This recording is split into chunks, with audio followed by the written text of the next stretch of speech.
Katella, episode 20. One episode away from drinking responsibilities. The Chris Kreider. Chris I was just Kreider going to say that.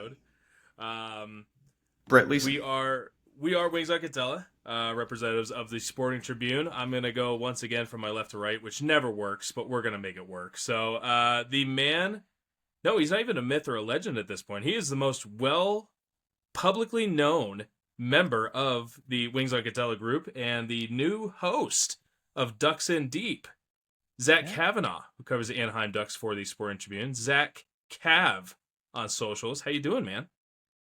I'm good, man. You know, got to go to the hockey games 2 nights in a row. We're back, baby. We're back. You're back there. You got 3 nights out of 4 for hockey. Yeah, another game tomorrow, and then another game Friday. That sounds fun. And I think another one on Sunday.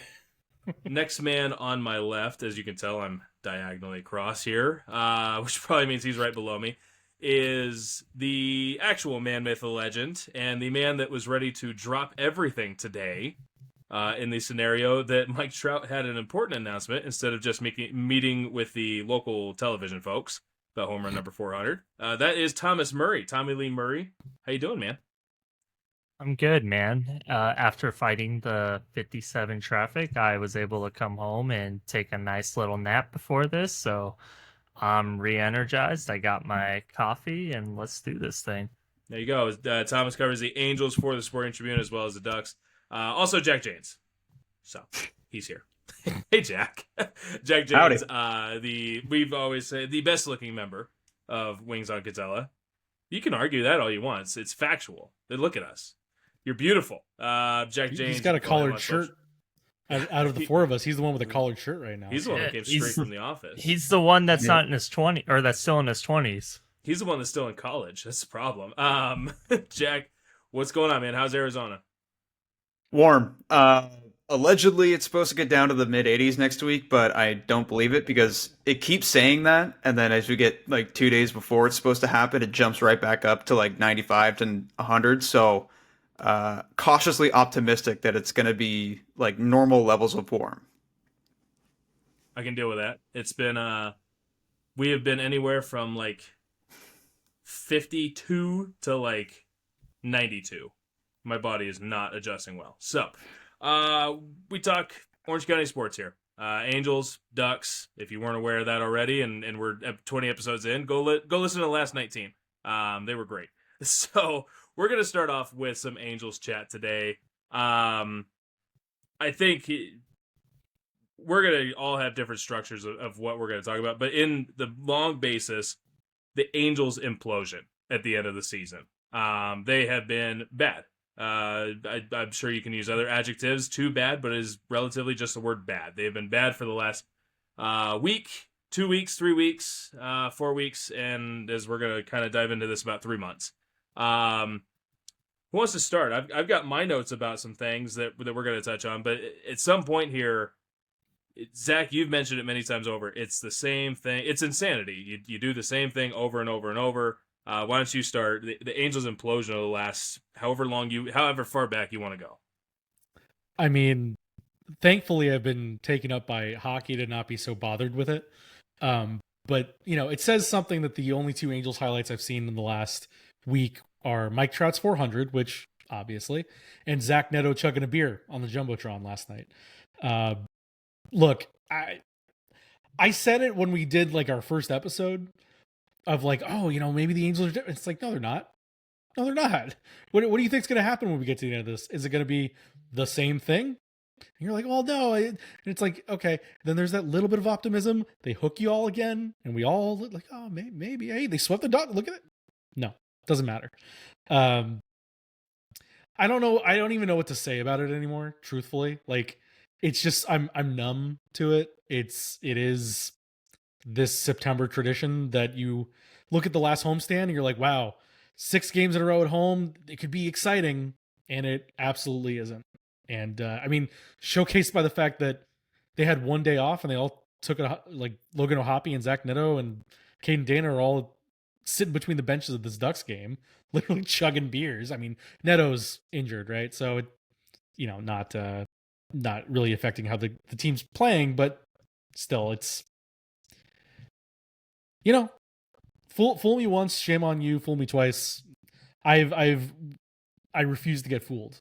I didn't buy in for 1 second, and here we are, looking at down the same barrel of the same rifle that they've been staring at for a decade, and try all over again next year. Fair enough. Thomas Murray, thoughts on however long you want to go back? You know what? I'm gonna go back. Let's keep it in to what I was. 2025. Like, let's keep it within the calendar. Oh yeah. No. How about 2014 was really Yeah. He took such a deep breath. I'm like sitting there waiting for him to go a decade back. Which it how really long is a started decade, when Jack? Kendrys Morales broke his leg on home plate. Yeah, That's- right. Yeah. Sorry, Tom. It all started in 2003 when the ownership changed. Let's start there. No, I mean this year it's like I said when the deadline episode we did. You have to look forward to what you have down the stretch, and they had one of the toughest schedules in baseball in August, and it proved to be that exactly. And over their last 10 games, they're 1-9. Let's face it, this team really hasn't been playing well, and now guys have just been kind of dropping like flies over the last month. Zach Neto is hurt right now, and he'll probably finish the season on the injured list. Correct. Logan O'Hoppe was out for a little bit because he got a concussion. He took a barrel off the chin. That was a really scary moment for them.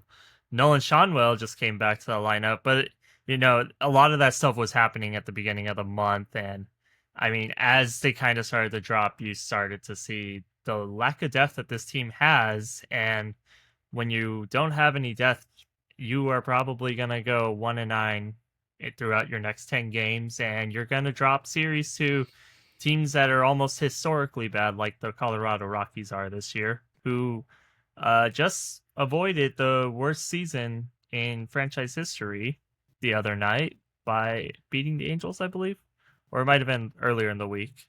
So it's been bad. If you haven't been tuning into baseball and you've been tuning into football or getting ready for hockey season, NBA season, I can't really say I blame you at the moment. Yeah, I think that's fair. Jack Janes, thoughts before we get into kind of just to give a look into the future of the show. There's got to be some changes, and some are going to be hand forced, some are not. So, Jack, thoughts here? Yeah, Thomas brought up the injury bug part of it. I don't remember exactly what episode it was, but at the very beginning of the season, we talked about how the season might go for the Angels. And one thing I like to say every year is if everything goes perfectly right for them, they might have a chance. And when you have to say that every year, chances are it's not going to work out that way.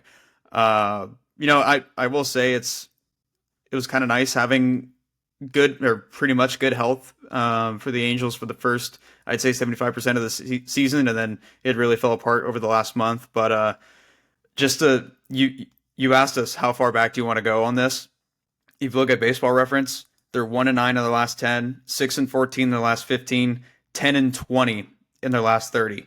In their last 30 games, that 10-20 record's third worst in baseball, and only 3 games ahead of the Colorado Rockies, who are 7-23 at the worst mark. So pretty much anything that can go wrong is just about going wrong for the Angels over the last month plus.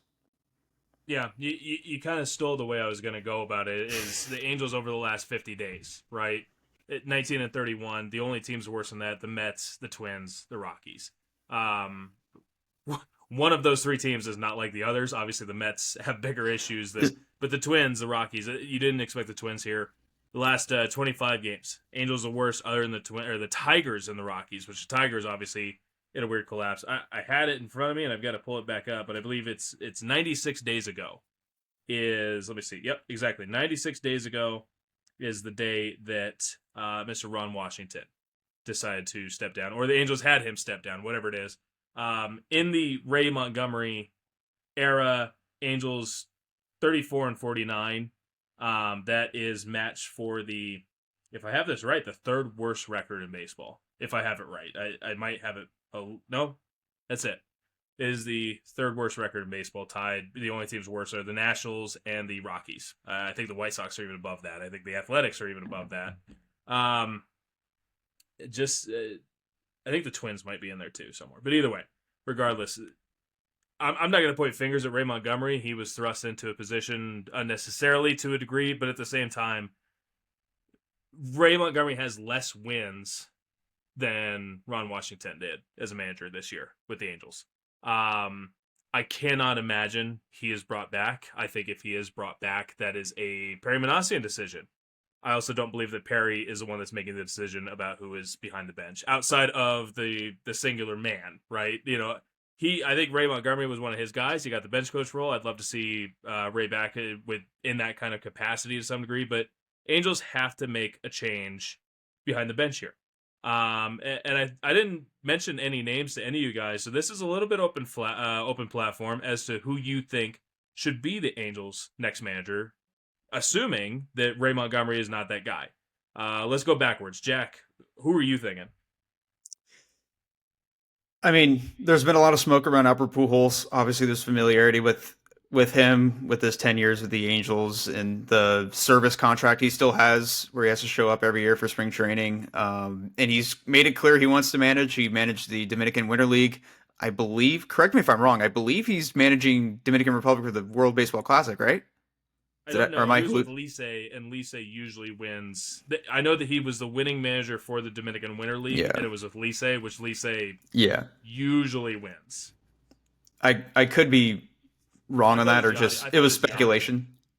Oh, you know what? Yes. You're right. But that's the name that kind of sticks out first, mostly just because there hasn't really been smoke around any other managerial candidates, and I don't know what candidates out there are at the moment. And also, like, if you look at the Angels' job, like, how many guys that are established, accredited managers that currently have managerial positions are going to want to take the Angels managerial job? You had Ron Washington, who hadn't managed in a decade and wanted to get back into it. He got it. The manager before that was Nevin. He was, bench coach, promoted. Joe Madden was kind of the last manager that the Angels had that was already managing a team and was kind of accredited that took the job. And one thing I'll just point out, yes, it's not looking great for Ray Montgomery, but at the same time, it's like, if Ron Washington was a manager, would the Angels still be like not as spiraling out of control? But this happens to them every year, no matter what the manager is. Over the last decade, they've had 5 different managers and 4 different GMs, and they've had the same results every single year. So what's a new manager going to do that's going to change something that happens every single year? That's a comment I was going to make. It is every year for the Baseball America Handbook, all I do is just hit copy and paste, but I update the years. Angels haven't made the playoffs in 11 years. The only teams that have worse stances are the New York Jets and the Buffalo Sabres, right? It's only worse in New York, which is pretty factual. But either way, I can't just keep updating this. I can't sit there and say Mike Scioscia is the last guy to have a winning record as a manager of the Angels, right? And I can't sit there and say that 11 years. And Thomas, you mentioned it, man. This isn't saying that Ray is bad. This isn't saying Ron is bad. Joe, Brad, Phil, Soch, Perry, Joey, anyone, right? This isn't saying anyone's bad. You hire people to do a job, but you handcuff them. And a lot of this just falls on Artie Moreno. So, Billy Epler, right? Billy Epler wants to bring in Eric Chavez as a manager. Everyone knows it. It ends up being Osmus and then Joe Madden. It's just the way it is. Perry had a long list, and I don't know if Ron was at the top of his list or not. I really genuinely don't. But Ray was up there, right? And that's a part of it. But you hire these people to do a job, and you don't let them do their job. It's as simple as that. Look at what's going on with Clayton McCullough over in Miami. That's. I mean, obviously Miami's on an upwards trajectory, but I don't know. It's just Thomas, you mentioned it. Jack, you've mentioned it. I think it's tiring to copy and paste that this team is just this bad for over a decade. Thomas, thoughts? Who are you thinking for Angels' next manager? Sure. I mean, here's the thing. I don't want to say who I think should be their manager quite yet until the season is over and we see who's let go from what team, who's actually available. Now, do I have a guess of who could be the manager next season? Yeah, I do. I think the person that'll be managing the team next year is probably going to be Torrey Hunter, and it makes a lot of sense to me. Torrey Hunter, I know I've been a little back and forth between the clubhouse at Angel Stadium and going out to UCLA and helping and gonna cover them and as they're looking for their next coach.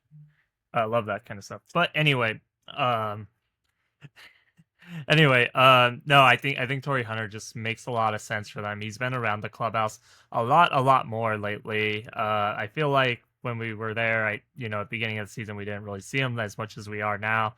I believe he's working as an assistant under Perry Manassian, if I'm correct, Taylor. It just makes sense to me as somebody who's kind of worked closely with Perry over the last 2 years. He was somebody that I believe finished as a finalist for the managerial position behind Ron Washington, if I'm correct. Torrey's expressed a lot of interest in wanting to manage in baseball over the years. It's no secret by any means.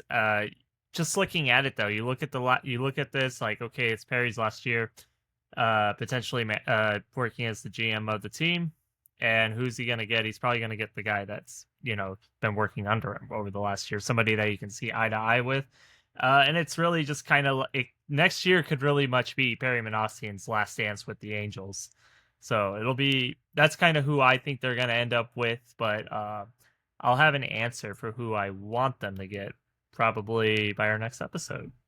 You coward, just say it.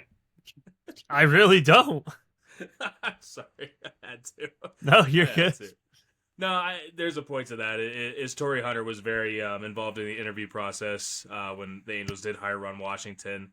A name that I forgot about that was part of that was very interesting because there was guys with the team that reached out to me about this guy. It was actually Tim Salmon.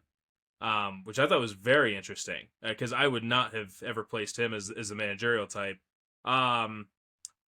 The big thing you mentioned, Jack, you mentioned Albert, Thomas, you mentioned Torrey. There's a difference between those two guys, and it's only about a few months worth of difference. One of those guys has a little bit of managerial experience. One of those guys has absolutely zero managerial experience. Zach, going to you on this. Are you looking for someone with a little bit of experience, or are you looking for someone that's a fresh face, a fresh voice? I mean, might be a little tongue-in-cheek here, but I think you already said the name, Taylor.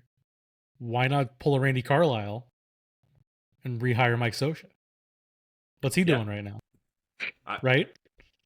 Like, it sounds stupid, like on his face, but like, if I'm putting myself in Artie Moreno's shoes, and I'm thinking about how Artie Moreno thinks, what's your last resort? Bring in the guy won before. Like, well, you know what else he did is he had the ear of Artie. He was able to help assist the front office. Now it ended up being a Jerry DiPoto deal. If you're familiar with the situation, that was a debacle in itself. That I think a lot of fingers were pointed in the wrong direction sometimes. What's that stupid Brad Pitt from Bullet Train is when you point one finger at someone, you have four back kind of thing. That was no one was counting the four fingers back. Jack, your reaction to Zach saying Mike Scioscia. Want to go to that? Why not bring Scioscia back? I mean, he started off by saying Randy Carlisle, so that obviously didn't start off on the right foot. All right. But also, like, look, yes, Mike Scioscia's the best manager the Angels have had. He's the most winningest manager the Angels have had. He's been doing a lot of Team USA stuff over the last few years, right? Yeah. I'd be interesting to see. Yeah, I'd be interesting to see how his coaching philosophies have evolved since then, because he was a very old school manager, and that's going to draw the ire of a lot of fans that are very much not old school anymore. So I don't know, but I mean, hey, it's the Angels. What do you got to lose? Yeah. Well, and look, I also remember the end of the Mike Scioscia era being very frustrated with things like how he was handling the bullpen and things like that. And I don't know that I'm actually suggesting that. Like, I think either Albert or Torrey are kind of where I was going to go before you guys said them, but I don't think that's out of the question that Artie would do that, because, especially with, it's like, in so many ways, this feels like if you don't get this right, like, you have to do something now to change it immediately. And it's not the same thing as the Ducks hiring Joel Quenneville, but if the Ducks had gone and hired another young, unproven coach, we'd be sitting here kind of thinking like, man, is it going to work? Is this the time? Is this the time? Rather than like, we know what this guy can do, and we're confident that he'll be able to apply it to this team. Now, are you confident that Mike Scioscia could come back and do the same thing? I don't personally think so, but I think Artie Moreno might think so, and then he might, just push that scale a little bit and bring Mike back to where he had his most success. He won a World Series, and he will ultimately have his number retired as a manager. And why not just give it one more shot? I guess if you're Artie, you think you got to change things right now.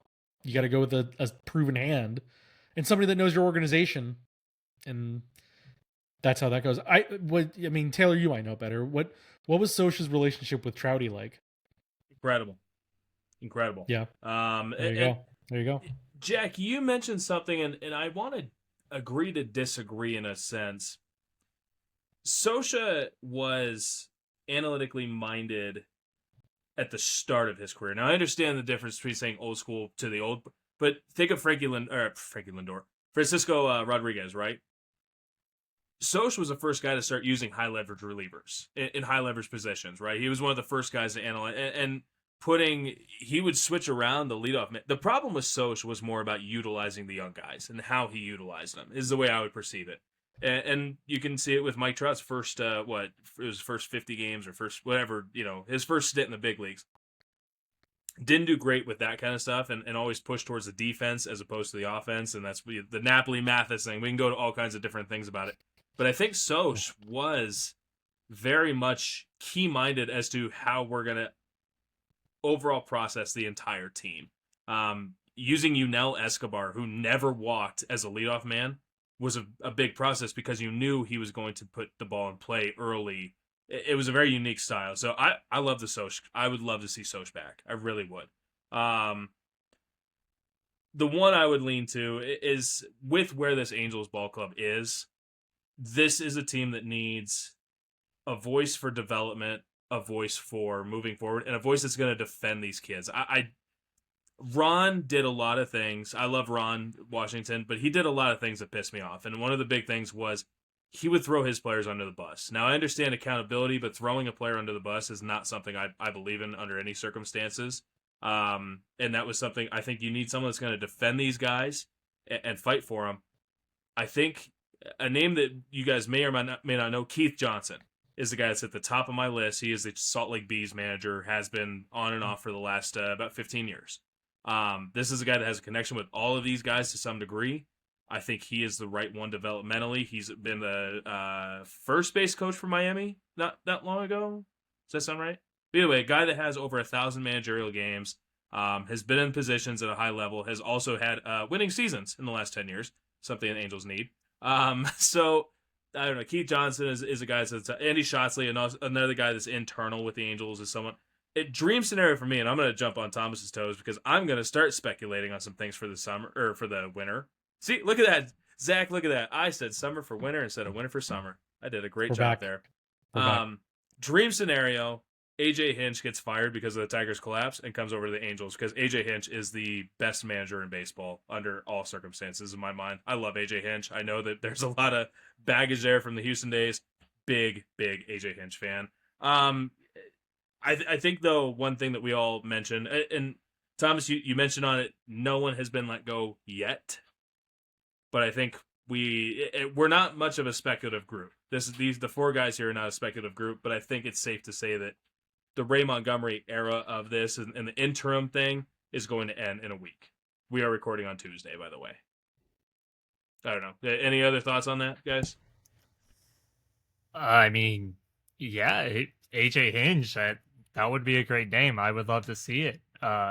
Regardless of any controversy, however Angels fans probably feel, just because of the lovely times when he was in Houston and how that went down.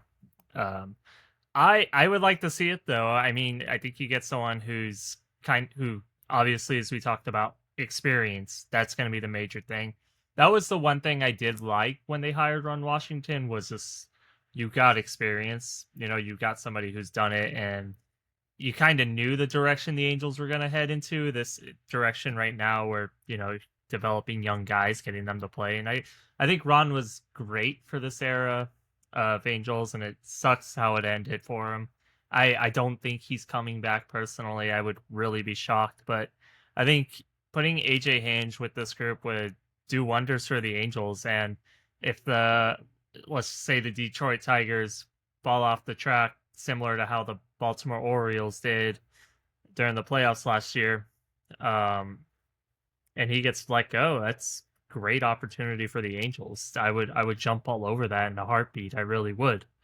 The only thing is, like I said, I feel like Perry Manassian will want to get his guy because, again, it's probably going to be like his last dance. That's the his guy. It's so tricky. Well, and this is going to be huge, this managerial search, because it's going to prove once again, because we say it every managerial search, is it Artie pulling the strings on this? Is it Perry? Is it the general manager? Not even going to use Perry as the example. General manager's decision or Artie's decision. Simple as that. Sure. And we're going to have to find it. And if it's someone like Torrey Hunter, it's another, okay, we don't know. We genuinely don't know. If it's Albert, if it's Albert Pujols, that's leaning a little towards ownership.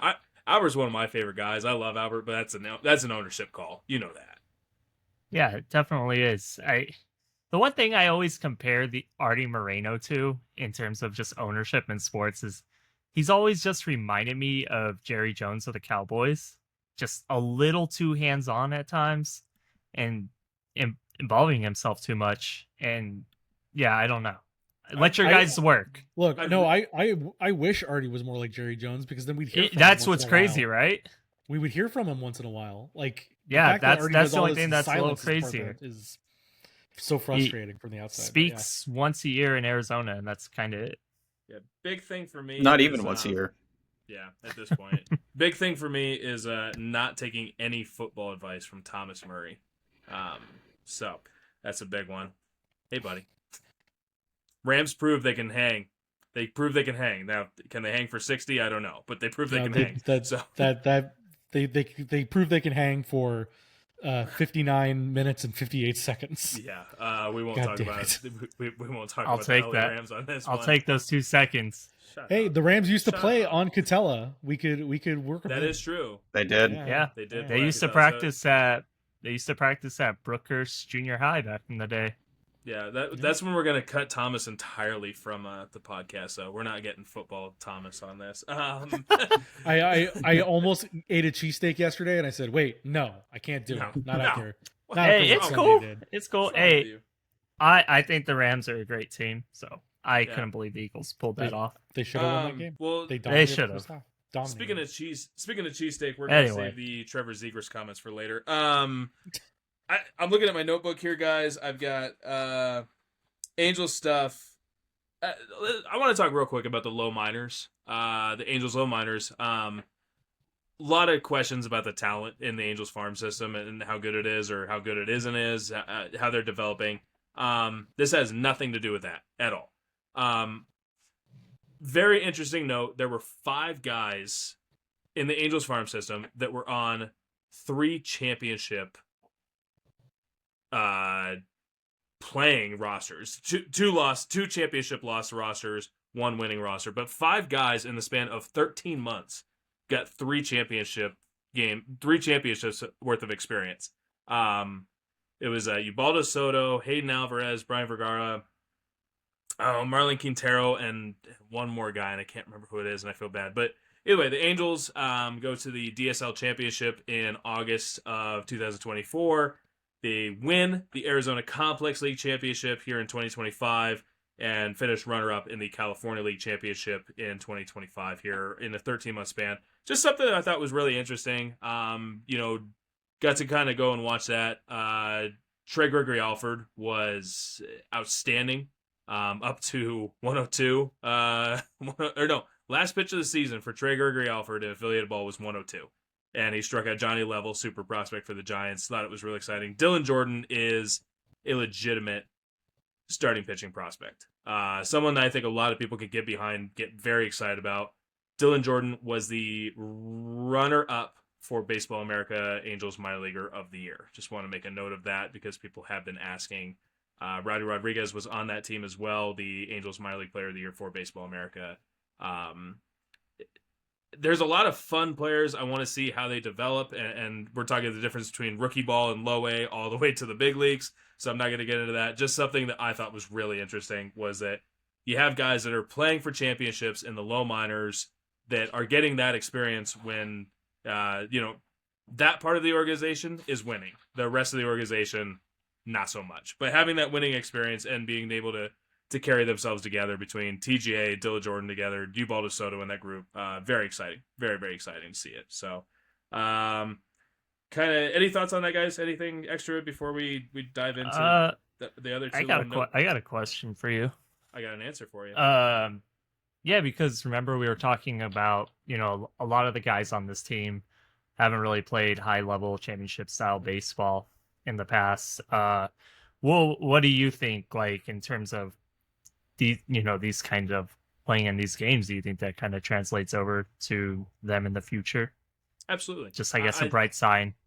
Well, yeah. I mean, you have to play in high-level baseball games. You have to play in competitive baseball games. That was the whole point of the trade deadline, right? Which we won't even get into. But that was the whole point of the trade deadline. Get these guys to play competitive games. Yeah. Now, having, your star prospects, your star pitching prospects, pitching in high competitive games, and having, like, Dylan Jordan started game 1 of the Arizona League Championship. He started game 1 of the California League Championship in less than a month apart.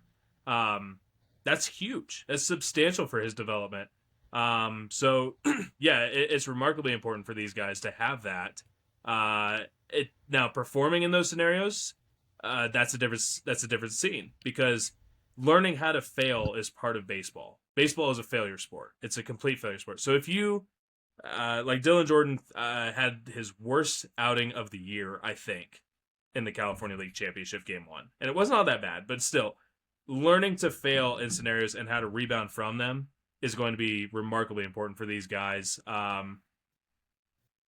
Yeah, it's going to matter in the long run. And for a guy like Trey Gregory Alford, I think about him, right? He's probably going to be a reliever in the long run, because you could imagine him in an important game knowing that at pitch 75, he's gone through an entire season, right? He's pitched from March all the way into September, which is what you really want to see from these guys more than anything, is just them being healthy for a whole year and continuing to progress. For him to go from March to September and finish his season on a note saying, I'm going to throw 102 past the best player on the other team, best player I've seen all season long, and strike him out looking with a 102 and pinpoint it, that's something he can carry with him through and through the rest of his career, knowing, hey, it's pitch 75 of my outing, but I know I have it in there. And I know that we can keep doing that, and I know what I'm going to do the next time it happens. That's huge. So I think it was dramatically important for these guys to get that. It would have been nice if it was Zach Neto and Nolan Shonwell and Logan O'Hoppe instead, but it's important that guys like Trey Gregory Alford and Dylan Jordan and Peyton Olenek, I want to throw him in the mix because he's just as good. Didn't pitch in the championship, but pitched in the clincher. And yeah, I'm a firm believer that this is very important for the Angels organization. So, good. Zach, you went viral last night for Angels purposes. Yeah. Angels purposes. How full was the beer that Zach Neto chugged? It was, well, first of all, the beer itself about half full. The amount of beer that actually got into his mouth, seemingly half of what was in that half full cup, because he spilt it on the microphone that he was wearing for the Ducks. So I don't know how well that video is going to come out for them when they end up having to cut that together. But yeah, I'm trying to pull up the full list here because there was, I think, 6 or 7 guys that showed up last night. Sebastian Rivero, Mitch Ferris, Caden Dana, Logan O'Hoppe, Teodosio. Teodosio. Yeah, there you go. Yeah, no, I was I was alerted by Ducks PR as I walked in the building. They're like, "Hey, we got Ducks players here tonight." It was said, "Oh, great! What are they going to be doing?" They're like, Well, I'd "We're hope putting there them was between Ducks the players there, Zach. or sorry, Angels players. We're going to put them between the benches." I was like, "Between the bench, like just during warmups?" Like, "No, they're going to watch the game from there." And I said, "Okay." I'd been so like checked out on Angels. I was like, "Are they not playing? I guess they're not playing today. Are they playing? Is there any games left?" But yeah, no, they were there. They had a great time. Both Zach Neto and Logan Hoppy, we've talked about it before. They're hockey guys. They were both in the box for the first period. Second period, they were there. Zach Neto loving the fight, tapping the boards with everybody. It was a good time for all those dudes to let off some steam before the final trudge of the regular season. Caden Dan is a hockey player too. He's got the look. He's got every bit of it. He's from mid-state New York. He's full-blown hockey guy. Yeah, when I posted it in the Angels Reddit, and somebody had commented like, "I thought that was an actor from Letterkenny. I didn't think it was Dana From Letterkenny." Letterkenny. Yeah. Most important thing about that is I think Angel Stadium still claims the cheapest beer in the league. What are the odds that Zach Neto actually paid for that beer? Oh, I think he must have, because I'm trying to think of where he even got it from, and I have to imagine he was in. There's like that Impact Club that's like this VIP area where the players walk through. I have to assume that's where he got it from. I can't believe they let him they all had bottles of water, but like just have a beer between the benches. I mean, that's really a dream, isn't it? It is.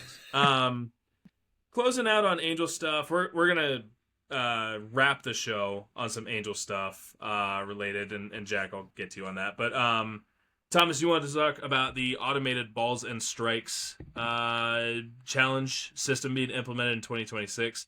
Just wanted to say something. The joint committee is the one that voted on this.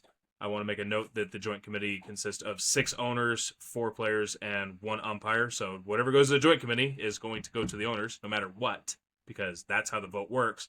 But this was a 9-2 vote. A 9-2 vote. So it wasn't unanimously lost. It was actually more favorable towards ABS system. Thomas, thoughts on the challenge system next year? I'm excited for it. I really like the idea of having the ABS challenge system in baseball, just because I think it's going to hold umpires more accountable, and I think it's just going to benefit the players so much. I really loved it during spring training this year. I thought it worked wonderful. I 2 or 3 years ago, I went to a minor league game, and that's when I experienced it firsthand, just in the stands, and I thought it was incredible. And I know the one complaint a lot of people have is like, "Oh my gosh, this is gonna just slow down the game even more," but you hardly even noticed it was there, to be honest with you. So I think it's a really good addition to the game, and I'm excited for what's to come in the future, though, with baseball. I'm an old school guy. I just don't like it. It's being stubborn. I can openly admit that it's just me being stubborn. It has nothing to do with anything. It should improve the game. Also, kind of screws over catchers a little bit, and I'm catcher friendly. So, Jack, thoughts at all? I know that you saw it in the Arizona Fall League last year, I'm assuming. Yeah, I saw it in the fall league, and then obviously at spring training. I will say it was fantastic theater when the Angels were playing the Dodgers in spring training, and the ABS system was down the entire first inning. And Yusei Kikuchi tried to challenge the ball, fastball at the top of the zone. He does this. Obviously, the system's not working, so the umpire throws up his hands like this, and Kikuchi was not happy about that. So that just opens the possibility for more chaos. I'm a fan of chaos, so but yeah, overall it should be beneficial. I'm the same way, Taylor. I think it's going to diminish the catching position slightly, and I don't like to see that. But overall, I mean, for the most part, the rule changes that baseball has had over the last 10 years or so, I've liked, even if I didn't like it at first, except the runner on second rule in extra innings. That's still dumb to me. But yeah. Very remarkably. You mentioned something, you say Kikuchi not being happy. There was a lot of stuff that happened with the Angels on that last road trip, including Yusei Kikuchi openly not being happy with Ray Montgomery's decision to pull him when he did. Mike Trout, obviously, 400 career home runs. Talked about that today. Thomas was boogieing into the stadium when that. We had a lot of fun with Thomas earlier today on that stuff. So, Guys, I'm gonna skip the playoff stuff. I know I've got our notes open, our script open, our notes open, but the playoff stuff, I think we got to save it. I'm looking at the time here. 40 minutes in. You want to go quick? Playoff. So the thing is, we'll explain it. Thomas is leaving for a while. Thomas does all the editing and producing here for Wings on Katella, and when the playoffs start, Thomas is way out of state. So we're gonna. Do you guys want to run through a really quick, unassuming of who anybody plays whatsoever, playoff predictions? I'm just happy because my preseason prediction's still looking pretty good. So that's the only reason why I was excited. Okay, fair enough. I had the Rangers winning the World Series, so congrats to me. I had Phillies over Red Sox, and that's looking all right. Red Sox are slipping. But I still believe. I've got to go look and make sure I had the Rangers. I think I had the Rangers. I can't remember. I had the Phillies over the Rangers. But either way, so I think I was with you with the Phillies.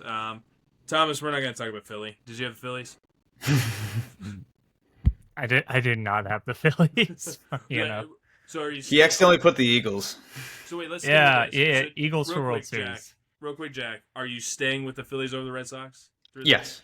Yeah. I don't think the American League is going to even sniff the World Series. Like, I think it's going to be the most disgusting American. National League is just so much more superior, which means it's going to be an American League sweep. I'm watching the Brewers and the Phillies. That's about it. I don't think the Brewers have it. I'm going to go Phillies. Phillies win this year. Big one. Bryce Harper gets another one. Thomas, sorry. Yeah, Bryce Harper gets one. That's right. I'm okay with that. I mean, I'd be very happy with that. Mm-hmm. He deserves one. I'd like to see Bryce get one, but I got the Dodgers. Even with their best bullpen? team. Yeah. I think Shohei will probably move to the bullpen or something. It'll be interesting, but I still think the Dodgers are going to take it. I like what was it, like a week ago? Blake Snell was able to talk Dave Roberts out of pulling him in the game, and then he went and struck that dude out. That was pretty sweet. So I think the Dodgers they are who we thought they were. I do not. He loves that line. I love that line. Dennis Green is awesome. Zach Kavanaugh, playoff predictions for baseball. Yeah, I think I got to go for the Phillies. Not because I want them to, but just it seems like they're the best in my humble opinion. And I want to just be behind the Dodgers until the wheels fall off thing, but I think the wheels are a little loose on that Dodger wagon right now. I'm not on the Dodger board, man. So you guys look at this with the way I have to credential everyone and move the pieces. I'm so far into hockey season that for baseball, I have two wishes. One of my wishes is the Padres or the Dodgers win the World Series. Like, easy, done. Or I hope they're out in the first round. Simple as that. Like, just I want my job to get easier. I really do. So, sleeper team for the playoffs, Chicago Cubs. I'm going to go Chicago Cubs, super sleeper team. Could win the series. So, I'll put my sleeper as the Seattle Mariners. That's a good sleeper. It's not bad. They got a good big dumper. Rotation. Good rotation. Good offense. Sleeper team, They're Thomas? singing Cubs go. Yeah, they're singing Go Cubs Go. I got the Cubbies as a sleeper as well. They're another team I really liked. I could see do it, to be honest. I've liked them all year. Thomas, what's Tom? Hey Chicago, what do you say? I love that song. I think it's so cool. You gotta finish it though. You gotta do the whole. Remember what we were talking about? Yeah. So hey Chicago, what do you say?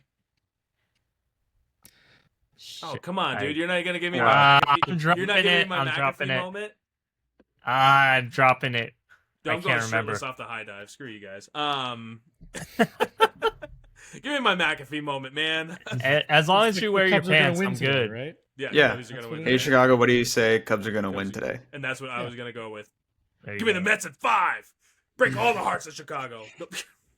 Love Pat McAfee. He is very fun. Moving on to Anaheim Ducks. Let's see here. Where do we want to start? Zach? Do you want to get the tough stuff out of the way? Let's get the fun stuff out of the way. Let's go to Thomas for Thomas, Jack. Let's go to you guys for this one. Any update on Mason McTavish? I actually have one. I looked at Puckpedia, looked at the injury page, and there's 2 injuries listed for the Ducks. There's Jansen Harkin's upper body, and then Mason McTavish is listed as injured with a contract dispute. So Yeah, perfect. I don't know what that means. I think Injured maybe that means like feelings are hurt, maybe. Yeah, But that's was the only gonna use update I got. That's a good the old one. Chris Pronger line that he's day to day with hurt feelings. A So good one. Yeah. Thomas Murray, any Mason McTavish update? I mean, I found out about that one from Jack before this started, and I thought that was Gotcha. really funny. Was it you, Zach, that put it out there? I saw somebody put it out there that they agreed on the years, but the numbers are way off. that's what Sarah Valley was reporting today, that they've agreed to Yeah. the term, or that they've settled on the term. They haven't agreed, but they've settled on a term. Yeah. And that So there's they're working on the something money. going on. Yeah, So, Zach, you've gone through this a few The times. lovely Zach Kavanaugh will give you more. Zach, we've gone through this like every week, right? We go through it every week, but there's 2 new things to this.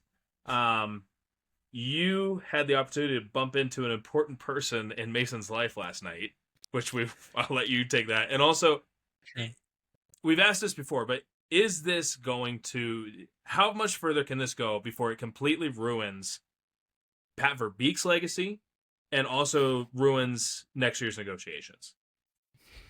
Well, on the bump in, Dale McTavish, Mason's father, is a scout for the Ottawa Senators, who was one of, I think 15 scouts that were at the game last night. There were so many dudes just like lingering around the press box, standing in front of the snacks, that I kept bumping into people trying to walk through. As far as like how this goes for the future and for Verbeek, I mean, I think we're already in a tough spot now. Like the fact that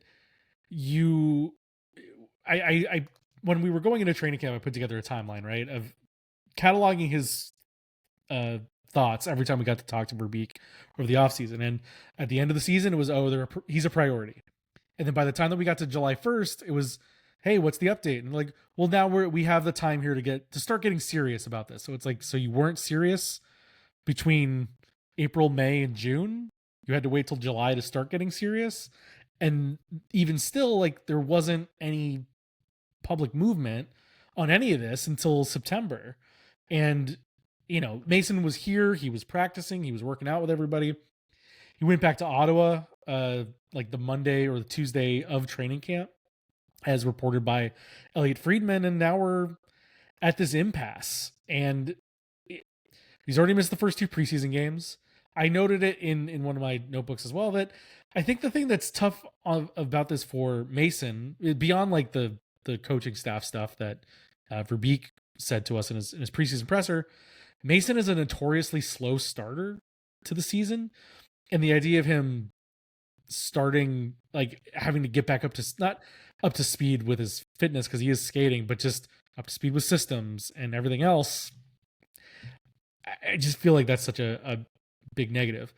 Verbeek did say that they were kicking around the idea of starting to negotiate earlier with their RFAs for next season, which was like, yeah, you better, because if you go into next summer with nothing even started, with Leo Carlson and Cutter Gauthier and Jackson Lacombe as just the top 3, you're gonna be in tough sledding come September of that next summer. You hope that this negotiation sets a bar that then is easier to negotiate off of going to next summer, but I don't think it's truly ruined unless he starts missing regular season games. You can deal with missing preseason. Like, you can get back up to speed. He can overcome a slow start. That's fine. But if he misses games, what are the odds that leaks into the regular season though? Yeah, I mean, we've only got 16 days, right? I think if Sarah Valley's report today is true, I think I'm a little more optimistic that they can get something. But if we go off of, the problem is, like, there's been so many conflicting reports, and do you really trust? Like, I understand some fans' willingness to not trust Frank Saravalli with the Ducks information because he's been wrong about Duck stuff before. David Pagnotta was the other guy who put out the numbers that they're supposedly talking about. The difference being like 5 million versus 8 million, which is kind of a difference. Pagnotta also not usually on top of Ducks stuff very, very well. But even I don't know is an unfortunate answer to give, but it could happen before we go to the rink tomorrow. It could happen, October 10th. There's nothing wrong with saying I don't know. There's nothing wrong with it. So, Beckett Sennecke, obviously a hot topic at Ducks preseason. Did you just have something to say, Jack? What's that? Yeah, I was just gonna push back. No, you're good. I was just gonna push back slightly on the don't think it'll ruin things missing preseason, just because in a normal off season, yes. In a normal season, yes. But when you have Joel Quenneville in implementing new systems, that's going to be tougher to pick up on the more you miss training camp. And especially this year, the front office is saying this is the year we got to make the playoffs. It's playoffs or bust. And if you don't have one of your better players, firing on all cylinders right away, and you get off to a slow start, and you miss the playoffs by, 1 or 2 games, then how bad does that look? Then that could be detrimental. So I'll push back slightly on it, but in a normal year, it's not as big of a deal. But I think just because it's a first-year head coach and you are striving to make playoffs and have this playoff or bust mentality, when in reality you're a fringe team at best, I would say, just because of what they've proven over the last few years. Yeah, no, I don't disagree with that. Truly, like you want him here tomorrow. You want him to be able to play in one of the games this upcoming weekend. It just, I think with how this has gone, you just at this point the bare minimum is making sure that he's here for the regular season, and you go from there. Yeah.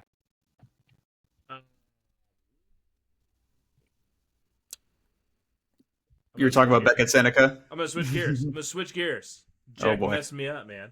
Oh, God. No, it's fine. Zach, real quick, 2 things. First thing, congrats. Ducks in Deep, new Anaheim Ducks podcast exclusive to the Anaheim Ducks. You are the host here on the Sporting Tribune podcast network, whatever we're calling it, the YouTube channel. So congrats on that. Just want to say congrats. Secondly, oh, jeez. 5 days to upload.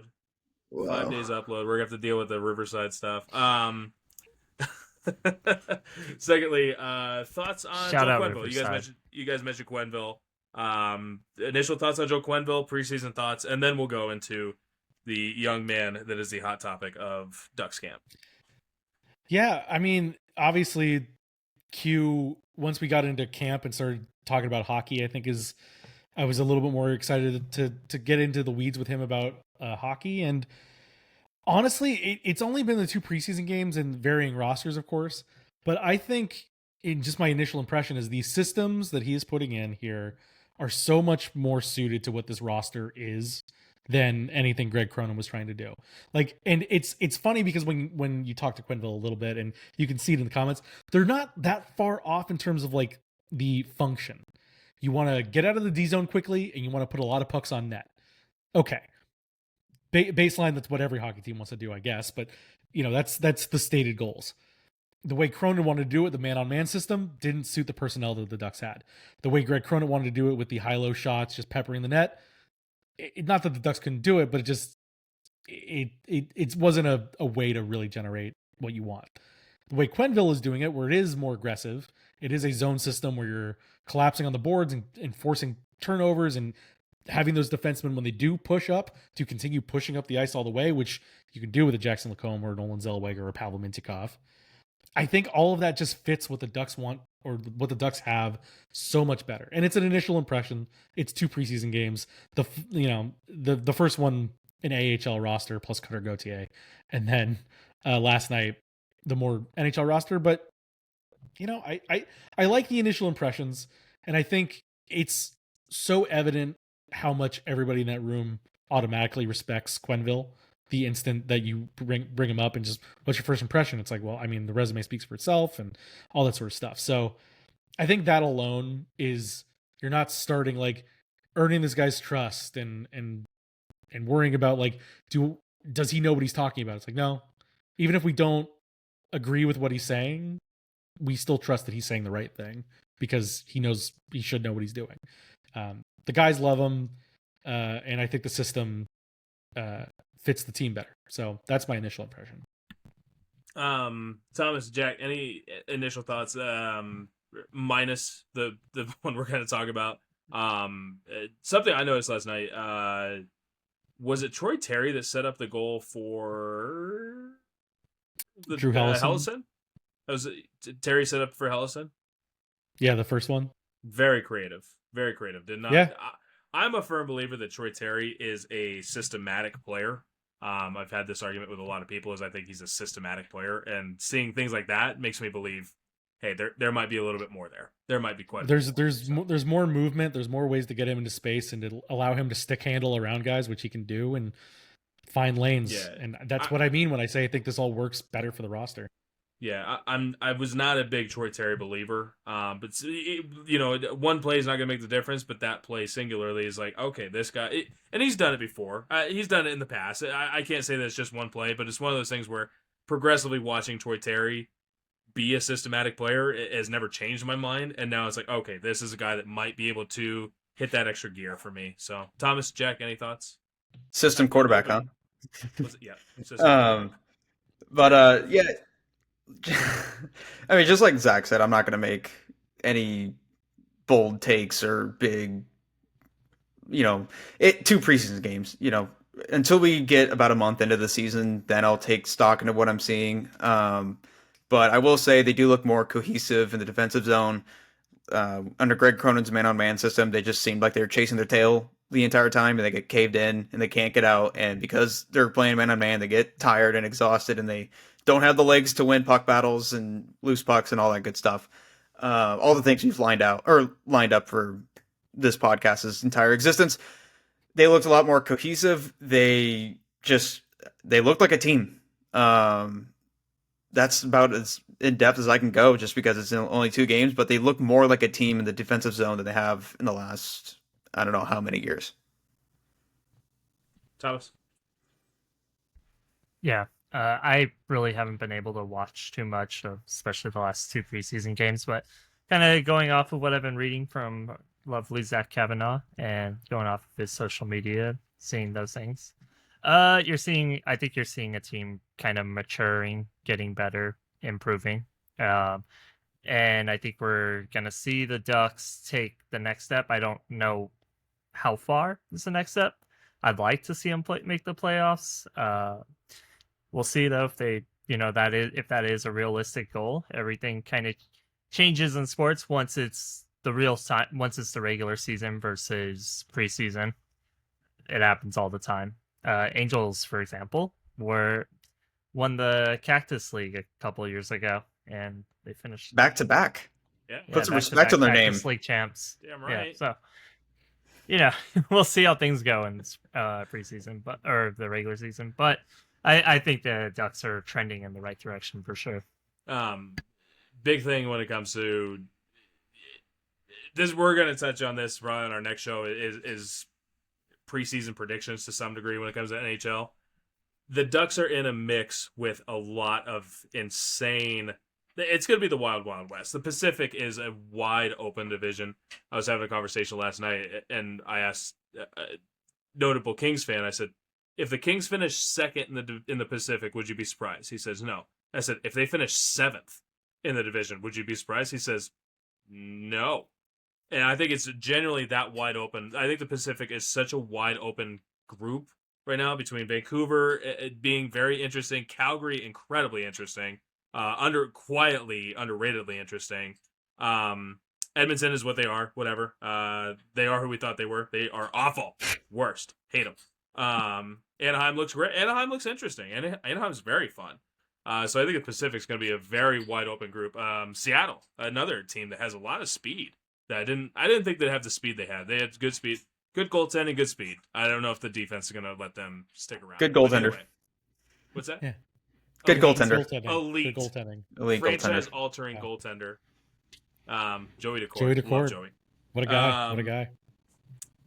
So we've run through that. We're going to talk about the most famous person in Ducks preseason camp. from the second most famous person in Ducks preseason camp, the most recognizable figure of Ducks media at the moment, who is a man of the people, Zach Kavanaugh. Zach, tell me a little bit about Beckett Sennecke. I know that there's been a lot.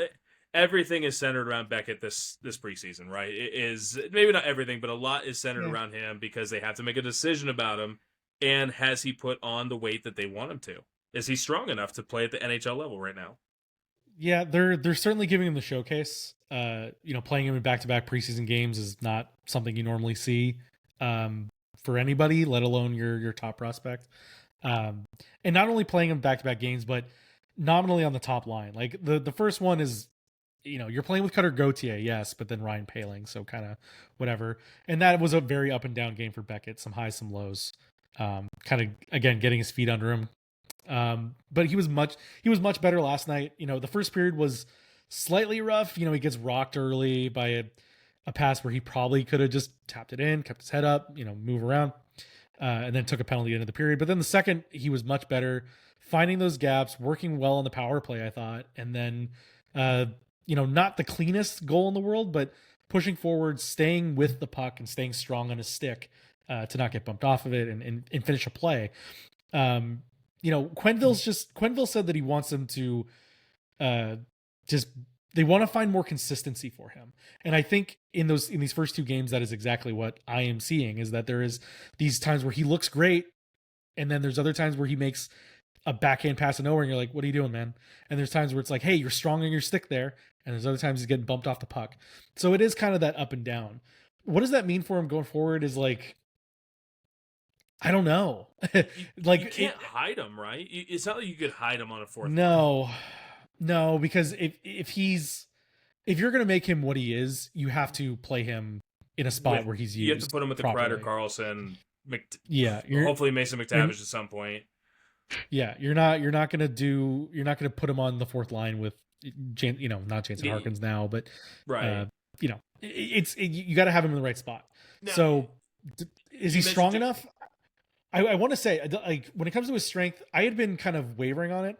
I was looking back at some old clips because I was cleaning up my computer a bit, and I found my clips with him from development camp, my interview with him from there, and compared it to how he looked last night and the couple nights when we talked to him. He is bigger. He is stronger. Like, that is something that has happened. He's still a 19-year-old kid that just needs to fill in, and that just takes time. And where that time will be spent is another question. But you and I were talking about this a week or two ago, and Thomas and Jack, I want to hear your guys' thoughts. The Ducks roster construction to open the season, we talked about this with the Angels.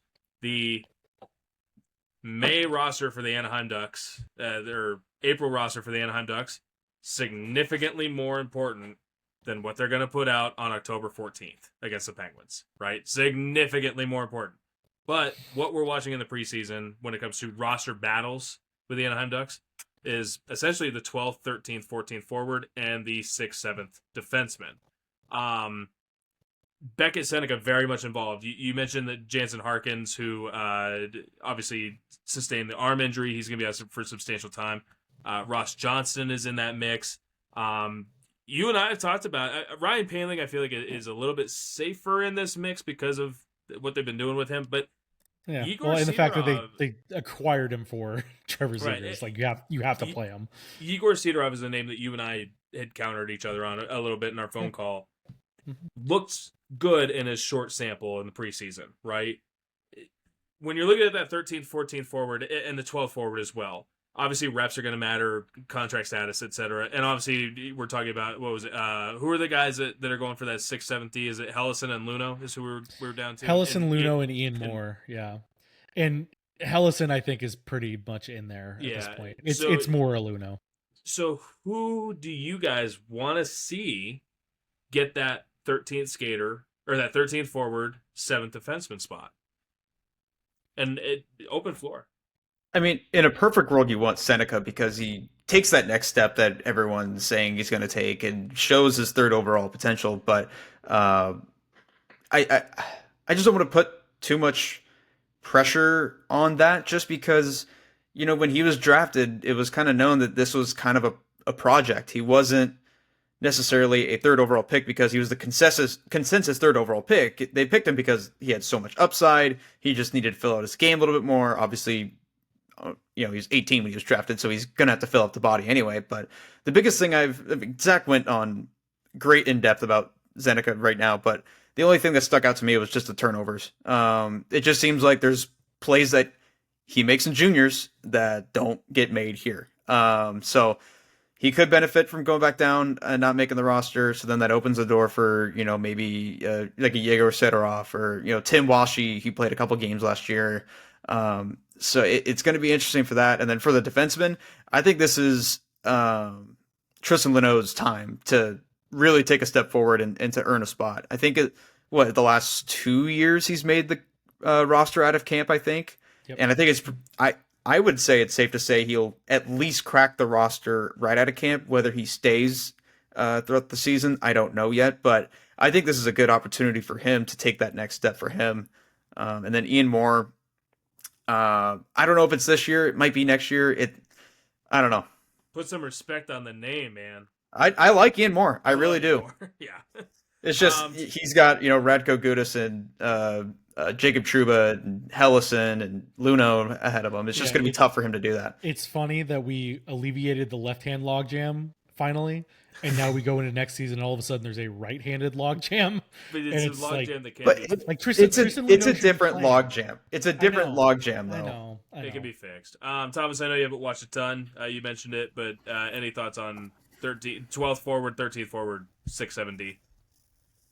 Yeah, I mean, I think the wait, real quick. What in the world? We don't need to do that. We don't need to do that. No, Taylor, what is this?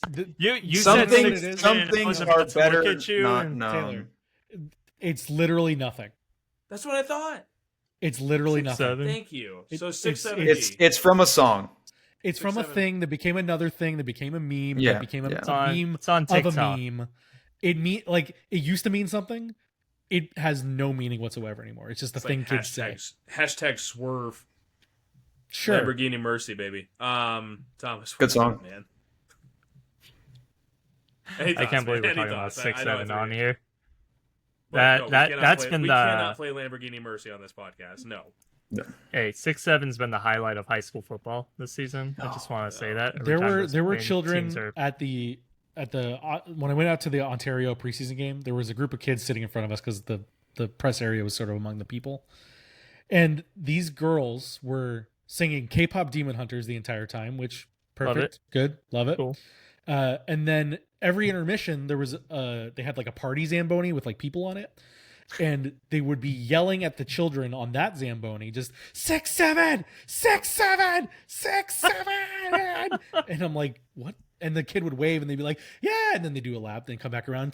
They just yell at it again. I'm like, "What?" Yeah, and then they like What do is this with their hands. Real quick, Zach, I want to put you on the spot real quick. My wife is standing like 5 feet from me right now. She is the Taylor Swift fan of all Swifties. She is Swiftie of all Swifties, so she is ready for the smackdown of a lifetime if you have a wrong opinion. If you throw that down. I will ask her. I will mute my microphone, ask her the best album, and if it's not the one you said, you're wrong. And that's not even like debatable. So okay. There you go. Thomas Murray, your thoughts, man. Great. Yeah. Anyway, now that we're back on topic, I think that I would like to see Beckett be in San Diego this winter, fall, whatever. Just this season, I would like to see Beckett be down there. I think let the kid develop. He's still young. He's like 20 right now. 19. He can't go to. He can't. Yeah, I was gonna say he's not age eligible. Yeah, so it's either going back yeah. to playing against 17-year-olds in Canada or playing with the Ducks, that's what makes it so hard. What if he goes to college? Everyone's doing it. Well, he can't because he signed his ELC. They'll find a way.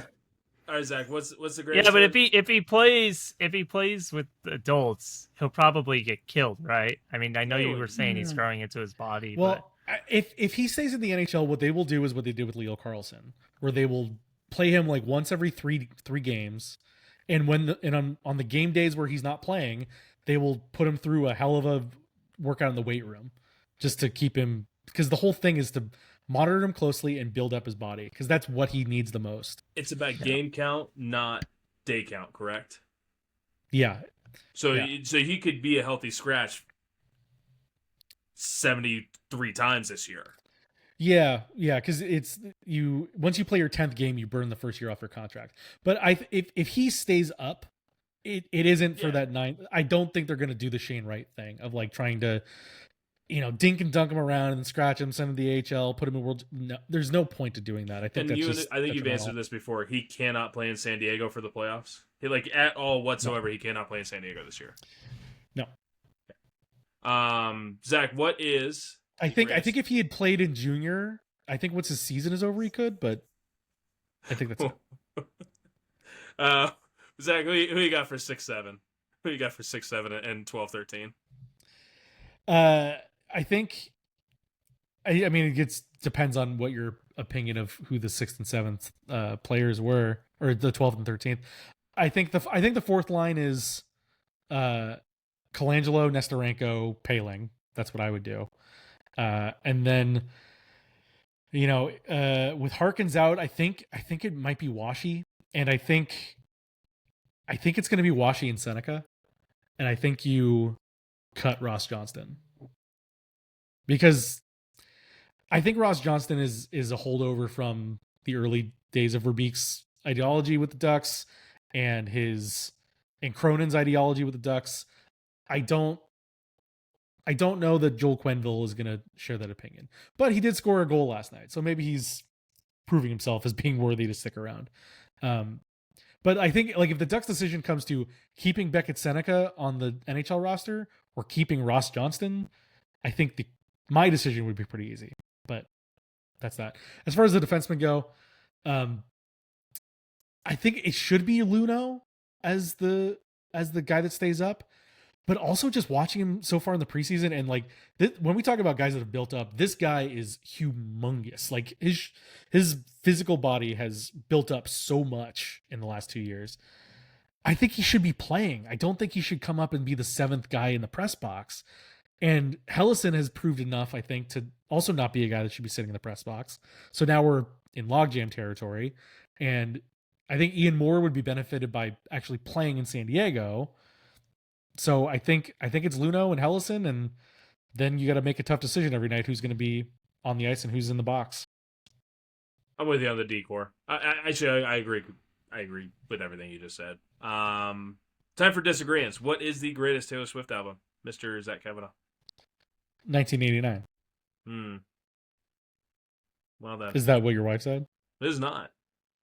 What did she say? All of them. That's come on. Boo. No, she did not. She had a difference of opinion on yours as well. Difference of opinion in mine as well. So that's fine. Yeah. She said Fearless. Fearless is good. I'll give it that one. She's smarter than I am about that stuff. Smarter than you are too. So that's how it goes. Contractually obligated to say that. Yeah. Whoa. Yeah. You're contractually obligated. I will pull the headphones real quick. There will be a serious argument going on. So, we're in the closing thoughts. Closing Anaheim Ducks thoughts, guys. Before we go to Jack for some fun little potential futuristic items, because he is the future. I mean, more preseason to go. Yeah. I don't want to say I'm excited for cuts. I'm excited to see what the next round of cuts are, because the first cuts they made are just the junior kids going back to junior. That makes sense. I as much as it's great to get a longer view at some of these San Diego guys and things like that, when it comes to Quenneville's philosophy about what this roster is going to be, I think you'll get a better picture of that when the next round comes in. I don't know if they're going to just wait until San Diego camp opens, which I believe is on the weekend. But I kind of need that one because there's simply too many guys in camp still. It's hard for us and the PR staff to manage who we're supposed to talk to every day. And I just want a better picture of the philosophy that they're going for. Is it a Ross Johnston stays on the team type of roster, or is it a Beckett Sennecke gets his NHL shot type of roster? I think they'll get that. I want to give a big shout out to the PR teams that we deal with. The Kings, the Ducks, the Vegas Golden Knights. Outstanding staffs. India Shea, Tessa Bramble, Steve Brown, Alex Gilchrist, Justin Cummings, among others. Thank you for what you guys do. Thank you for making our Shout jobs out. very easy. I love those guys. I love I can't believe how easy it is working with these three teams. Love them. So. One last Ducks thought, because this is the first time I'd gone to Honda Center since the construction had kind of doubled up. It is wild how much stuff has changed over the summer there. Like, it is a completely new experience driving into that building now. And it's going to keep changing very rapidly over the next several months and years. So the garages weren't all the way functional quite yet. They didn't open them up for the game. They're supposed to be ready, I think, early next week is the hope. So I ask, is it 3 weeks is the plan for being done over there? They said it will be done by the home opener at the very least. So Right. it's more about city approval. It's about city approvals on things at this point. It's not about they're built. They're ready to go. It's just a matter of like plugging in a couple things and getting the city to say, yeah, these look good, but city planners and bureaucracy. Jack Thomas, closing Ducks thoughts. This one's not really productive for on the ice stuff, but as someone who's watching these games on my computer, I will say it's 2025. Can we please have an actual feed and not just play the Jumbotron cam? Because, there's like a 2-on-1 that breaks out, and then they show a replay of the last, routine save that happens. So just, it's 2025. I get it. It's preseason. You don't have to try that hard, but just have a camera. Just one. Thomas, anything? Looking forward to a fun Ducks season. My man. That's all I That fan Oh. is loud. I watched Jack. Sorry, I watched it is hot Yeah. in this room. Sorry. You're good, Yeah. man. You're good. It's toasty. Go ahead, Jack. I also have one thing. I don't know if we were going to do an Angels final thought, but very, very quickly, Yeah, Joe Adell. Go ahead. Oh, I was going to say Joe Adell, 36 homers, 96 RBIs, very quietly. He had a rough start to his career, as everyone knows, the first few years. So nice to see him be productive and really show out his power, play a full season. So yeah, just shout out Joe. Yeah, chance at two guys with 30-plus home runs, 100 RBI. It would be I have it somewhere written down, but it hasn't happened a lot in Angels history to have two guys, because Taylorblakeward over 30 was Last time it happened was 2000, I think. Yeah, 2002 with Gloss and oh man, GA? I don't think it was GA. I don't think I might thought have it was been 2000 because I looked at the same thing. Let me pull. I can pull up You the know, 2002 I'll roster right pull it now. up. Thomas, closing Angels thoughts as well on that, and I'm gonna do the same. Yeah.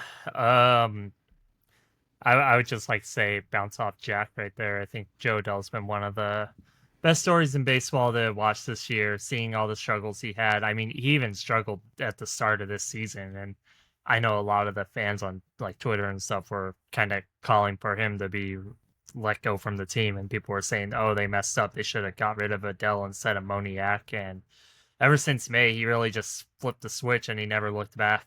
So, just really excited to see what's happened for Joe, and it's been awesome for him to just complete 180 turnaround. Also, would like to congratulate you, Taylor, on your 100 RBI season. That's Thank you very Quite a much. milestone. I try. Yeah. I try hard. Last time You're also it looking pretty happened- good in you're looking pretty good in Kings camp too, I Taylor. know, thanks, so man. good- I'm good job on working that. real hard Yeah. on that. Last He's time everywhere. the Angels had multiple 30 home run, 100 RBI seasons was 2000, as Mr. Jack James mentioned. Garrett Anderson, Troy Glass, and Mo Vaughn. 3 of them. They had 3. It would be if Joe gets 4 more RBI over this last week, it would be the 4th time in Angels history that they would have multi 30-hundreds. 1995, Jim Edmonds and Tim Salmon, and 1979, Don Baylor and Bobby Grich. So there you go. Did I jump on you, Jack? Was that what you had? I was gonna say that, and also insane. We don't have to go in the weeds on this, but insane that in 2000, Troy Gloss, 7.8 WAR, 47 homers, 1,008 OPS, and not a single MVP vote. Not one down ballot vote. What was his Crazy. batting average? It was like 280, 285. That's exactly why. So times have changed, man. Zach Kavanaugh, closing Angels thoughts, anything at all? No. Proud of you. Good job. Proud of you. It is getting dark. Holy. Look, people across the Angels organization are tired of saying, like, yeah, too bad. It wasn't a good year. Like, Angels organization is tired of saying that. And there's a lot of good people in the Angels organization that are just like, they're worn out. They're done. They're really tired. So, positive growth year. If they wouldn't have been completely atrocious over the last 10 days or whatever, they probably would have been a 75-ish win team. I think they're going to still be low 70s. They'll probably win a game this week. Probably. They will get to the 71 win mark at some point. Well, yeah, we had pegged them at being 75, and they got 6 games left. They're not going to do that, huh? No, they're not, and it's because they went 1-9 against Colorado and Kansas City and Houston. I now that like I've got a hands-on look too at the Ducks, like the OC vibe thing, like really sprouting, and what is like the formation of what it's going to look like. I have to think that Artie is going to just be stewing on his side of Katella, and just looking at the swath of parking lot that he, in theory, owns, and wants to do something with. I'd imagine so. And hey, if the team was winning, they'd be making more money, and then you could afford it. But where's the fun in that? Goal of this podcast was to go 60 minutes. We're at 80. So Jack, that's a good one for us. I know. Quick terms. Arizona hockey. There's a group that's trying to bring NHL hockey back to Arizona. You and I were talking about it last night. Something that I thought was really interesting was tickets for Arizona State hockey. Someone posted a screenshot. It was Bring Hockey Back. Great company.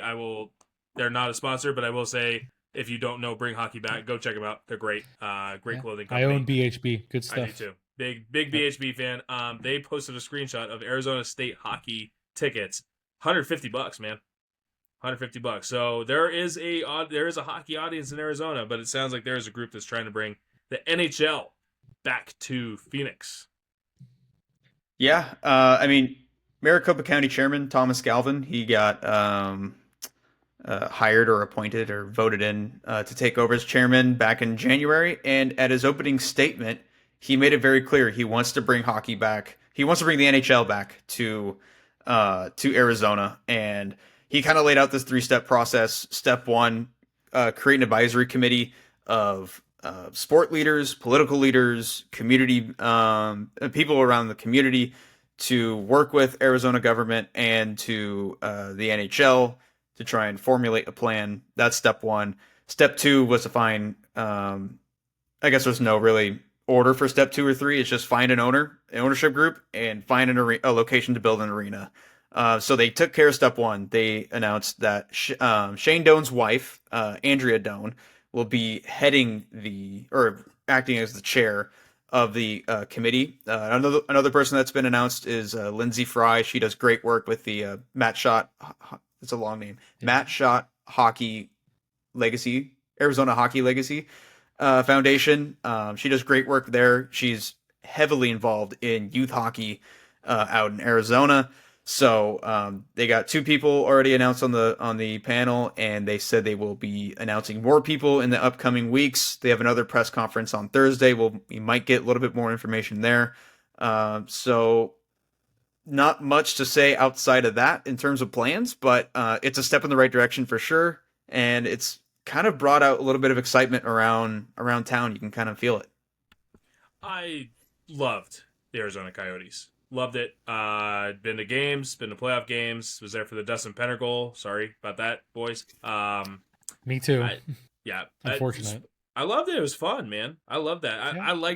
I hated that it was in Glendale, the same as everyone else did, and that's the reason why it floundered. It was one of the reasons why it floundered. But I loved Arizona hockey, so I hope it comes back. Yeah. I will fully maintain that hockey did not fail in Arizona. The Coyotes failed in Arizona. The Morellos failed in Arizona. Well, it started before them. They should have moved to Glendale. They should have moved to They shouldn't have done that. They shouldn't have got rid of the jerseys. They should have never done any of that. Yeah. But here they are. And people give Arizona a bad rap for hockey. There's just under 10,000 youth hockey players alone. Yeah. In Arizona, it's a wildly growing hockey. It's not a hotbed for hockey yet, but there's hockey out here. The greatest American-born the birthplace hockey player of right now. Yeah. It's the birthplace of the greatest American-born hockey player, Matthew Tkachuk. Actually, where's Connor Hellebuck from? He's from, like, Boston? No. Where's Hellebuck from? I think probably Minnesota. If I had to just throw a dart at the map. Yeah, well, the greatest forward in American skating history, Matthew Tkachuk, not the other one. Actually, Brady can add to that list. Kind of crappy stuff to close out on. The Tyler Skaggs trial is going on. If you're unfamiliar, the Angels are being sued by the Skaggs family as part of the wrongful death lawsuit of Tyler Skaggs during an overdose. Keynotes, because none of us are there. We've had this conversation over the phone with a few of us, but none of us are there. So Sam Blum of The Athletic just kind of hitting his notes. The Angels cannot relitigate Eric Kay's criminal conviction in the civil trial.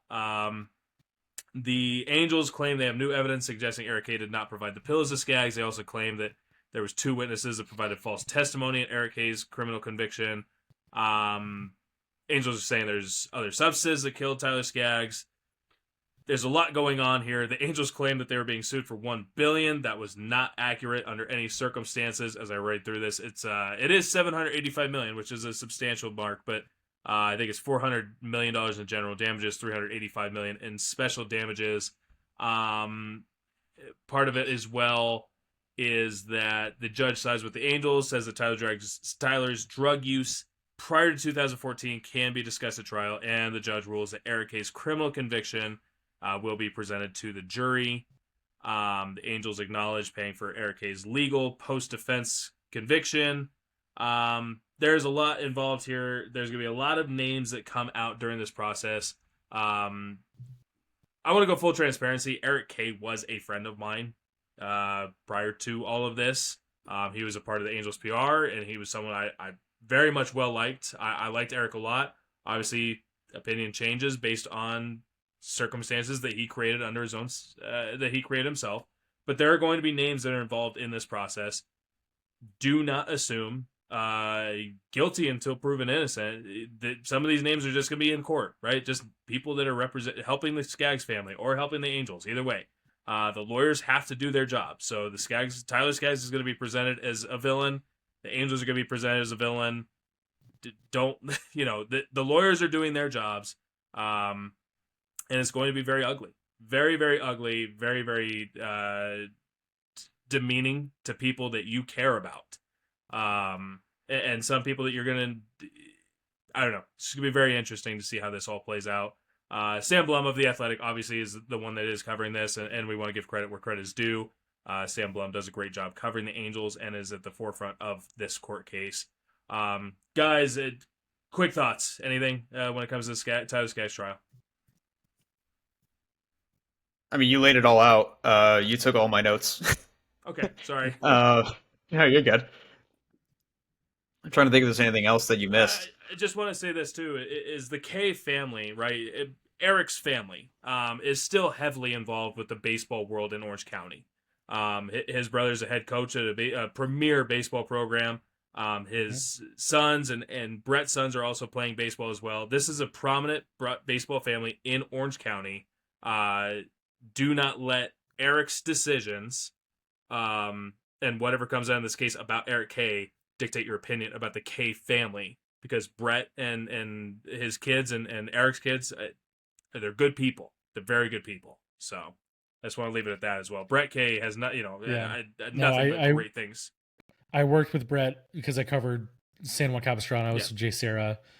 Brett was always great to me and just a very personable guy. And I was covering Jay Serra a lot right around the time that this happened, and it's obviously devastating for their family, but it's certainly not, aside from the familial relation, it's not any of their crosses to bear. And as far as it goes for the Skaggs family, like they've gone through a hell of a lot, and I just hope that some form of justice is served from all of this, and whatever the decision ends up being will be the decision. And just it's awful that we have to go through any of this at all, but as reporters or as just people in the sports community here, but that it's tough one way or the other. Yeah, I'll just reiterate. Oh, to Carly and Debbie too. This Tyler's mom, Tyler's ex-wife at this point. Just like you said, you want justice to be brought forth, and Tyler made his mistakes, no doubt about that. You cannot deny that Tyler made the mistakes that cost him his life, but that does not reflect. We say the things about Brett and the Cave family. It goes the same for Carly and Debbie. Carly and Debbie did not make these decisions.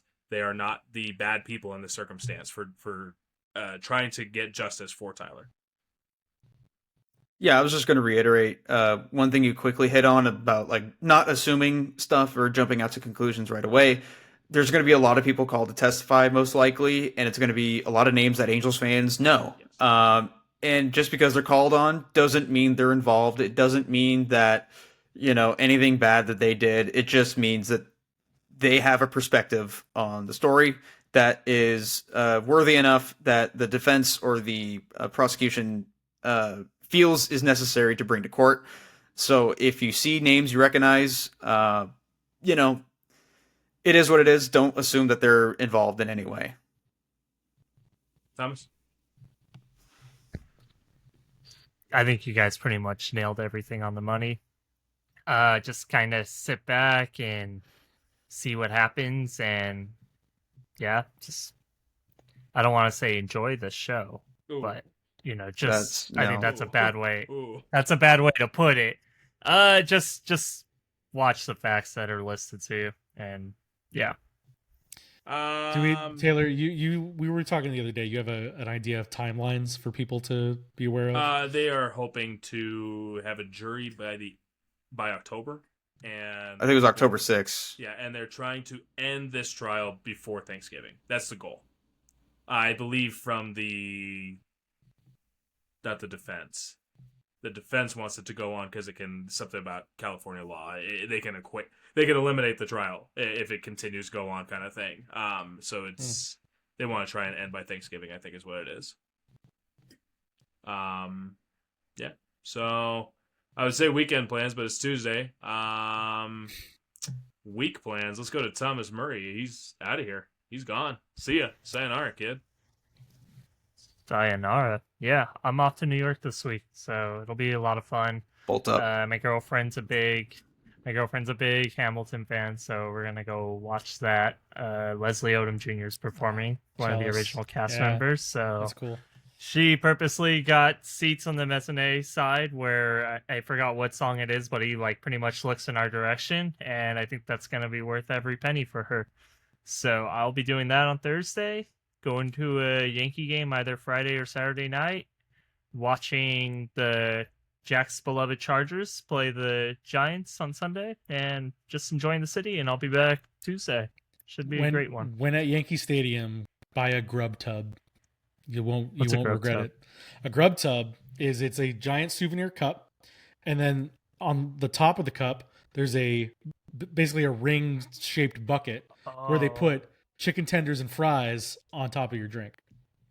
Yeah, I saw. I did. It's see all that. All of it is in one hand, so you have another hand free to eat and drink and do whatever. My girlfriend and I got those. They're treasured possessions. Jack James. That sounds great. That sounds great for movie nights. Yeah, exactly. Jack James, what do you got going on, man? School. Pretty much just school. Friday night, stud. I know. School, watching preseason hockey, watching the last of Angels baseball. Friday night, ASU plays TCU in football. That'll be a good game, but I'm seeing there's rain on the forecast, so do I want to really stand out there in the rain and watch the game, or just watch it on my TV and sit back and relax? So, in the rain, dude. To be determined, but it is a good matchup. Sit in the rain. ASU's played far too many close games for me this season. But, Yeah, I was surprised they beat Baylor. I was. Yeah. Zach Kavanaugh, what do you got going on, man? We're obviously in the throes of preseason hockey, my man. Tomorrow night, Ducks hosting the Kings. That'll be a good one. And then is it a home game on Saturday? No, they're on the road. That's right. They're playing the Kings in Bakersfield on Saturday. No one is going to that game. Not a single person in the media contingent is going to that game. So PR will have a light night from our end of things. And just, you've already mentioned a couple times, but keep looking on the Sporting Tribune YouTube page for more content, all the training camp interviews, morning skate stuff, post game stuff. That's all going to go on the YouTube page. And we'll see if I'm feeling up another episode of Ducks in Deep later in the week. See how the rest of the camp goes. Beautiful. And go watch my viral Chris Kreider TikTok if you can. Yeah. Closing question for everyone. Which one you get to only keep one? The Offspring, Sum 41, or My Chemical Romance? What do we got? Only keeping one. Only one. Offspring. NCR. I'm keeping them. Offspring. For me personally. Orange County's own. It's tough because Offspring has more songs that I like, but the songs that I like from Sum 41 are all better than the songs I like from Offspring. I guess I gotta go with depth, so I'll go Offspring. I'm a depth player. Offspring. Easy. Yeah. The inner machinations Oh, no, of my mind are an enigma. Let's get out of here. Thank you, Let's call it a Patrick. day, guys. Yeah. I'm a bit more complicated than that. Yes. It wasn't just a phase. It's a lifestyle. All right, guys. Let's get out of here. Call it a week. Get out of here. Have a good one. See you. For Zach Kavanaugh, Thomas Murray, Jack Janes, I'm Taylorblakeward. This was Wings Up Katella, episode 20. See you. Bye. Let's get out of here.